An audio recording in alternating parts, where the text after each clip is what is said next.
ಆತ್ಮೀಯ H16 news ಅರ್ಥಾತ್ ಸೀತಾರಾಮ್ ನ್ಯೂಸದ ವೀಕ್ಷಕರೇ, ನಾನು ನಿಮ್ಮವ ಎಂ ಆಯುಧ ಮಲ್ಲಪ್ಪ ಜೊತೆ ಅವರು. ತಾವು ಈಗ ಸುದ್ದಿಗಳ ಲೋಕಕ್ಕೆ ಎಂಟ್ರಿ ಹೊಡಿತಾ ಇದ್ದೀರಿ. ಈ ಸುದ್ದಿಗಳನ್ನು ಪ್ರತಿಯೊಂದು ನೋಡೋ ಜೊತೆಗೆ ನಿಮ್ಮ ಅಭಿಪ್ರಾಯಗಳನ್ನು ಹಂಚ್ತಾ ಇರ್ರಿ. ಯಾಕಂದರೆ ಈ ಸುದ್ದಿಗಳು ನಿಮಗಾಗಿ, ನಿಮ್ಮ ಬದುಕಿಗಾಗಿ, ನಿಮ್ಮ ವೈಚಾರಿಕೆಗಾಗಿ, ನಿಮ್ಮ ತಿಳುವಳಿಕೆಗಾಗಿಯೂ ನಿಮಗೂ ಗೊತ್ತು, ಜೊತೆಗೆ ನಮಗೂ ನಿಮ್ಮೊಂದಿಗೆ ಇದೊಂದು ಮಾತಾಡುವಂಥ ಜೊತೆಗೆ ಸುದ್ದಿಗಳನ್ನು ಬಿಡುವಂಥ ಕೆಲಸ.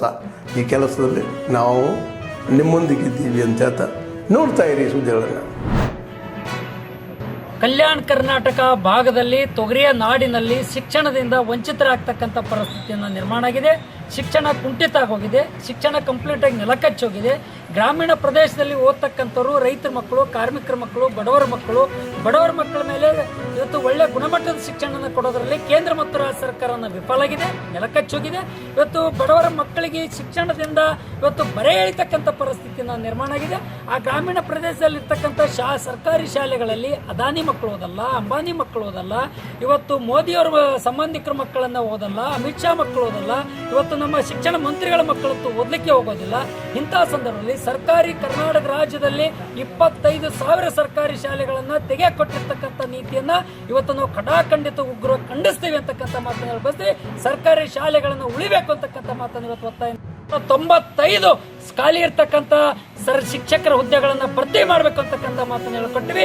ಸರ್ಕಾರಿ ಶಿಕ್ಷಕರ ಹುದ್ದೆಗಳನ್ನ ಭರ್ತಿ ಮಾಡೋದು ಭಾರ ಆಗ್ತಕ್ಕಂಥ ನೆಪಯೊಡ್ಡು ಇವತ್ತು ಮರ್ಜಿ ಮಾಡಕ್ ಕೊಟ್ಟಿರ್ತಕ್ಕಂಥದ್ದು ಏನಿದೆ.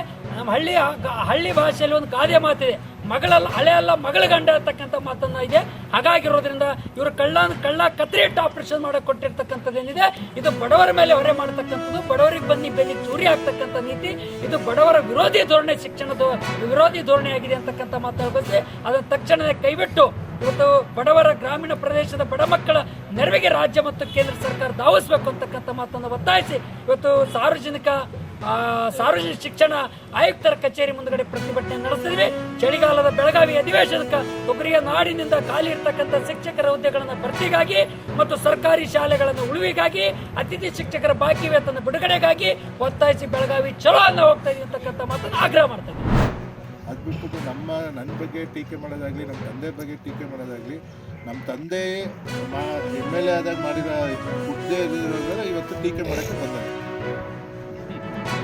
ಮಾದೇ ಪ್ರಸಾದ್ ಬಗ್ಗೆ ಗೊತ್ತಿಲ್ಲದೆ ಇರೋರು ಇವತ್ತು ಇವರು ಎಲ್ಲಾದರೂ ಈ ಕಲ್ಕಟ್ಟೆ ಡ್ಯಾಮ್ ಮುಂದೆ ಪ್ರತಿಭಟನೆ ಮಾಡಿದ್ರಲ್ಲ, ನಾಗರತ್ನಮ್ಮನವ್ರು ಕಟ್ಟಿರೋದು ಅದನ್ನ ಯಾರು ನೆನೆಸ್ಕೋತಾರ?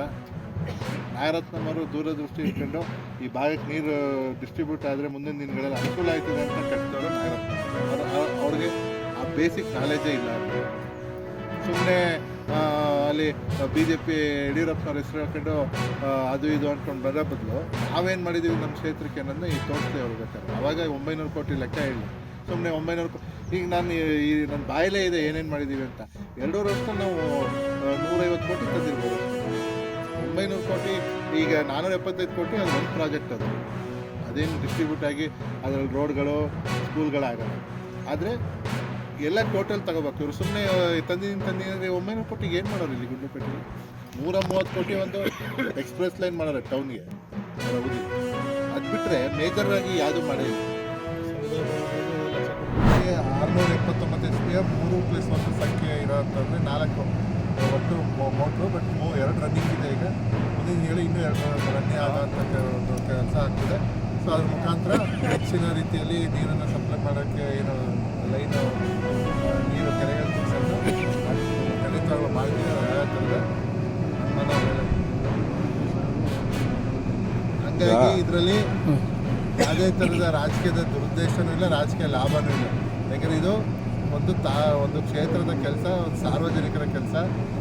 ರೈತರಿಗೆ ಅನುಕೂಲ ಆಗಬೇಕು, ಕ್ಷೇತ್ರಕ್ಕೆ ಅನುಕೂಲ ಆಗಬೇಕು ಅನ್ನೋ ಉದ್ದೇಶದಿಂದ ಮಾಡಿರೋದು. ಹೊರತು ಮಾದೇ ಪ್ರಸಾದ್ ಮಾಡಿರೋ ಸ್ಕೀಮ್ನ ನಾನು ಯಾಕೆ ಬಂದು ನಿಲ್ಲಿಸ್ಲಿ ಅಥವಾ ನಮಗೆ ಇದರಿಂದ ಏನಾದರೂ ಉಪಯೋಗ ಆಗ್ತದೆ ಅನ್ನೋದು ಇದೆಯಾ, ಅಥವಾ ಏನೋ ನಮ್ಮ ಈ ಸಮಸ್ಯೆಗಳು ಬೇರೆ ಥರ ಇಲ್ಲಿ ಸೃಷ್ಟಿ ಮಾಡೋದ್ರಿಂದ ನಮಗೆ ಲಾಭ ಇದ್ದರೆ ಮಾಡ್ಬೋದು. ಆದರೆ ಏನೂ ಇಲ್ಲದೇ ಇರೋದ್ರಿಂದ ವಿನಾಕಾರಣ ನನ್ನ ಮೇಲೆ ಆಪಾದನೆಗಳು ಮಾಡಿ ಆಮೇಲೆ ಕೆರೆ ನೀರು ತುಂಬಿಸೋಕ್ಕೆ ಪ್ರತಿಭಟನೆ ಮಾಡ್ತೀವಿ ಅಂತ ಬಂದವರು ನನ್ನ ವೈಯಕ್ತಿಕ ವಿಚಾರಗಳ ಬಗ್ಗೆ ಚರ್ಚೆ ಮಾಡೋಗಿದ್ದಾರಲ್ಲ, ಅದು ಭಾರಿ ಕ್ಷೇತ್ರದಲ್ಲೇ ಒಂದು ದುರಂತ ಅನಿಸುತ್ತೆ ವಿರೋಧ ಪಕ್ಷದಲ್ಲಿರೋದು. ಬಂದವರು ಕೆರೆ ನೀರಿಗೆ ಪ್ರತಿಭಟನೆ ಮಾಡಿ, ಕೆರೆ ನೀರು ತುಂಬಿಸಿಲ್ಲ, ಶಾಸಕರಿಗೆ ಧಿಕ್ಕಾರ ಕೂಗಲಿ. ಅದು ಬಿಟ್ಬಿಟ್ಟು ಮೈಸೂರಲ್ಲವ್ರೆ ಬೆಂಗಳೂರಲ್ಲವ್ರೆ ಅಂದರೆ ಇವ್ರಿಗೆ ಇದನ್ನು ಕೇಳಕ್ಕೆ ಇದನ್ನ ಹೇಳಕ್ಕೆ ಬಂದಿರೋ ಕ್ಷೇತ್ರ ಜನತೆಗೆ ಅವರೆಲ್ಲಿದ್ದಾರೆ ಅಂತ ಫಸ್ಟ್ ತಿಳ್ಕೊಂಡು ಮಾತಾಡಬೇಕು. ಅದು ಬಿಟ್ಬಿಟ್ಟು ಈ ಥರ ಎಲ್ಲ ಮಾಡೋದ್ರಿಂದ ಜನನ ದಿಕ್ತಪ್ಪಿಸೋಂಥ ವ್ಯವಹಾರ ಕೆಲಸ ಮಾಡ್ತಾರೆ. ಸೊ ಹಂಗಾಗಿ ನಾ ಈ ಮುಖಾಂತರ ನಮ್ಮ ಗುರುಪೇಟೆ ಕ್ಷೇತ್ರದ ಎಲ್ಲ ಜನತೆಗೂ ಮನವಿ ಮಾಡ್ಕೊಳ್ಳೋದೇನು ಅಂದರೆ, ವಿರೋಧ ಪಕ್ಷದವರು ಅಪಪ್ರಚಾರಕ್ಕೆ ಕಿವಿ ಕೊಡಬೇಡಿ. ಅವ್ರು ಮಾಡೋ ಅಂಥ ಪ್ರತಿಭಟನೆಗಳಿಗೆ ಯಾವುದೇ ಥರದ ಒಂದು ಫೌಂಡೇಶನ್ ಇರಲ್ಲ. ಹಾಗಾಗಿ ಸುಮ್ಮನೆ ಏನು ಅಂದರೆ ಗಣೇಶ್ ಪ್ರಸಾದ್ ವಿರುದ್ಧ, ಕಾಂಗ್ರೆಸ್ ವಿರುದ್ಧ, ಸರ್ಕಾರದ ವಿರುದ್ಧ ಒಂದು ಪ್ರತಿಭಟನೆ ಮಾಡಬೇಕನ್ನೋಕ್ಕೋಸ್ಕರ ಮಾಡ್ತಾರೆ ಹೊರತು ಅದರಲ್ಲಿ ಯಾವುದೇ ಥರದ ಸತ್ಯಾಂಶಗಳಿರಲ್ಲ. ದಯವಿಟ್ಟು ನಾನು ಈ ಮುಖಾಂತರ ನಮ್ಮ ಸಾರ್ವಜನಿಕರಿಗೆ ಮನವಿ ಮಾಡೋದೇನು ಅಂದರೆ, ಅರ್ಥ ಮಾಡಿಕೊಂಡು ಏನು ನಡೀತಿದೆ ಅನ್ನೋದು ತಿಳ್ಕೊಂಡ್ರೆ ನಿಮ್ಗೆ ಖಂಡಿತವಾಗೂ ಗೊತ್ತಾಗ್ತದೆ ಅಂತ ಹೇಳ್ತಾ ಈ ಮುಖಾಂತರ ನಾನು ಎಲ್ಲ ರೈತ ಸಂಘದವರು ಏನೇನೋ ನಮಗೆಲ್ಲ ಸಹಕಾರ ಕೊಟ್ಟಿದ್ದಾರೆ, ಬೆಂಬಲ ಸೂಚಿಸಿದ್ದಾರೆ, ಅವ್ರಿಗೂ ಈ ಮುಖಾಂತರ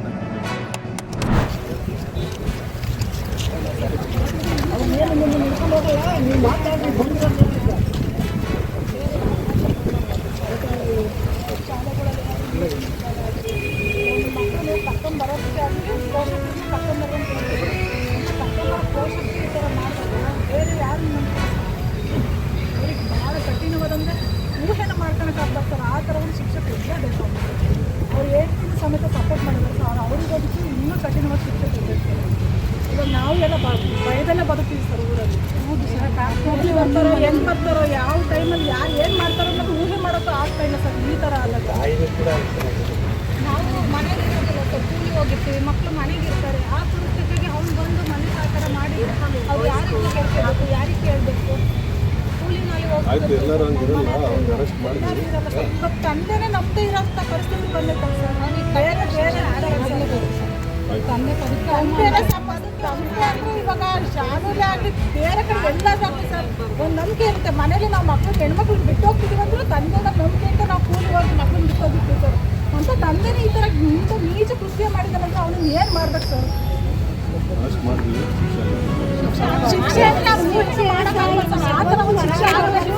ಬೇರೆಯವರು ಬೇರೆ ಹೆಣ್ಮಕ್ಳನ್ನ ಕೆಟ್ಟ ದೃಷ್ಟಿಯಲ್ಲಿ ನೋಡೋದೇ ಆಗಲಿ, ಪ್ರತಿಯೊಂದಾಗಲಿ ಒಂದು ಅವ್ರು ನೋಡಿ ಇನ್ನಿತರ ಪಾಠ ಕಲ್ತ್ಕೋಬೇಕು ಸರ್. ಅಂತ ಶಿಕ್ಷೆ ಆಗಲೇಬೇಕು ಅವನಿಗೆ. ಅವ್ನು ಮಾಡಿರೋದ್ರಿಂದ ಇದ್ದರಿಗೆಲ್ಲರಿಗೂ ಒಂಥರ ಅವಮಾನ, ಮಗಳನ್ನ ಮಾತಾಡ್ಸಕ್ಕೆ ಮುಜುಗರ ಪಡ್ಕೊಳ್ಳೋಂಥ ಒಂದು ಹೋಗ್ಲೇಬೇಕು ಸರ್. ತಂದೆನ ನೋಡಿ ಮನೇಲಿ ಮಕ್ಕಳು ಬಿಟ್ಟು